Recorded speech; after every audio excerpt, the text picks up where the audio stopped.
Welcome students. I am Shubham Goyal and I'm gonna teach you about data preprocessing in machine learning. This is the first lecture on data preprocessing series. Okay, let's start. These are some of the topics that we have to discuss today. First one is need for data preprocessing, then what is data preprocessing, then in last we have to discuss some of the major tasks that need to be performed in order to preprocess our desired data. But before discussing data preprocessing, we must understand what the data is. Data is actually a factual information such as measurement or statistics, which is generally used for reasoning, some calculations, and most importantly, it is used for decision making. Now, now the question arises that where is the data, or we can also say that from where it is generated or collected. The simple answer to this is that data is everywhere, and and we are also surrounded by data at every instant of time. Let us understand this answer in a more clear way with the help of some picture. The picture shown here is representing a smart city scenario where data is being generated from every corner of the city, ranging from transport sector, healthcare sector, shopping, industrial sector, etc.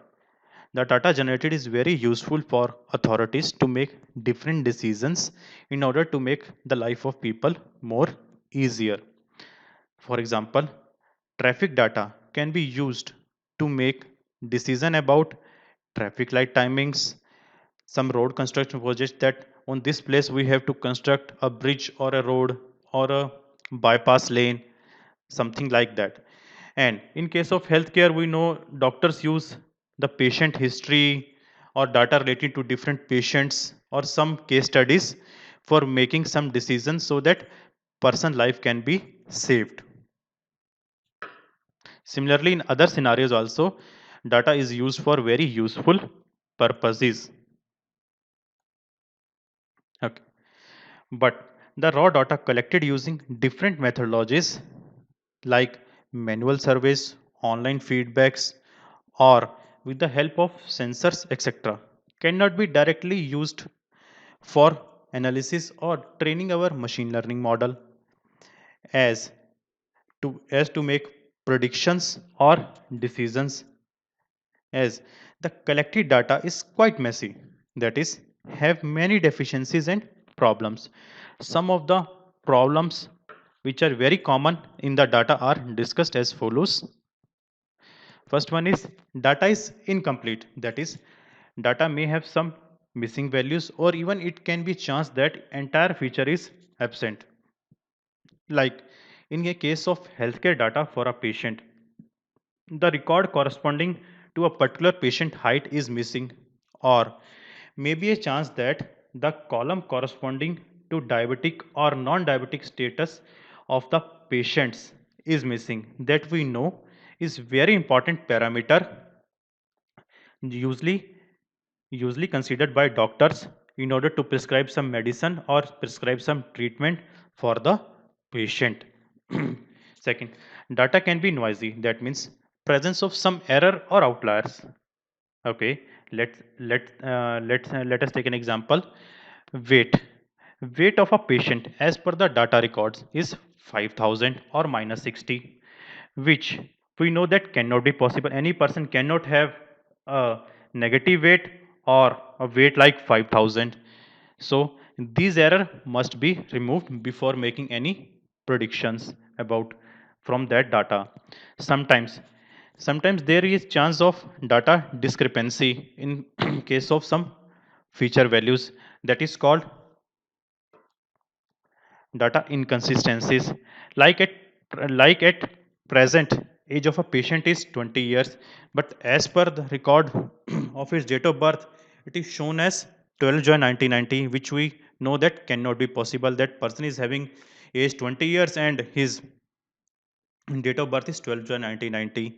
So must be handled carefully without any loss of information. So, so there is some general relationship between the data quality and model accuracy that we need to be understand. First, no quality data means less accurate results, means less the quality of your data, less the accuracy of the results which you obtained from your model, and less accurate results leads to higher probability of making the wrong decisions. So if our decision is wrong, that can be very harmful. Maybe in case of patient, if a doctor prescribes a wrong treatment, that can even take the life of that patient. For Therefore, for increasing the probability of making the right decisions, the quality of data must be enhanced. So now here comes the data pre-processing into the picture to deal with these problems and deficiencies of collected data. Data pre-processing is that phase of any machine learning process which transforms or encodes the data to bring it to such a state where it can be easily interpreted by the learning algorithm. Okay. Data pre-processing is not a single standalone entity, but a collection of multiple interrelated tasks. Or you can also say that you require multiple number of operations on data to pre-process it. It is not the case that you have just performed one operation. You said that our data is pre-processed. For performing a good quality data pre-processing, you require number of operations on that data. So there is one fact as per some experts on data pre-processing, that is collectively data pre-processing constitutes major portion of the effort that require in ML process to make certain prediction or decision. Or even they are saying that approximately the entire effort you spend on your machine learning model to make some prediction or analysis or decision making, it constitutes 90% of time. That means 90% of your time is only spent on your data pre-processing. Now from this we can understand that how much and data pre-processing is important.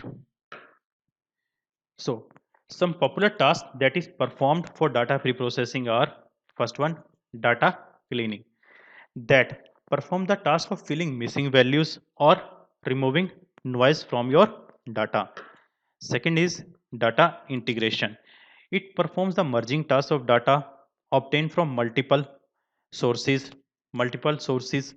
That means we know that in a smart city scenario, for performing one application, we require data from many sources in order to make that application work. So in that case, data integration must be followed. Third one is data transformation, that performs various data transformation in order to make it suitable for your machine learning models or analysis. The fourth one is data reduction, that help to reduce the dimensionality of your data to make learning process less complex, because we know that more the complexity will take more time to analyze your data or more the time to take some decisions. So data reduction helps you to decrease the data complexity and make the process more easier. So the detailed description and working of these tasks will be discussed in the upcoming lectures, and these are some sequence in which data pre-processing tasks are performed. Now, these are the topics which we have learned today. Data is available everywhere. Why data require pre-processing? And last one, different tasks of pre-processing. Thank you for listening the lecture, students. Do listen and understand the remaining lectures. Okay, thank you once again.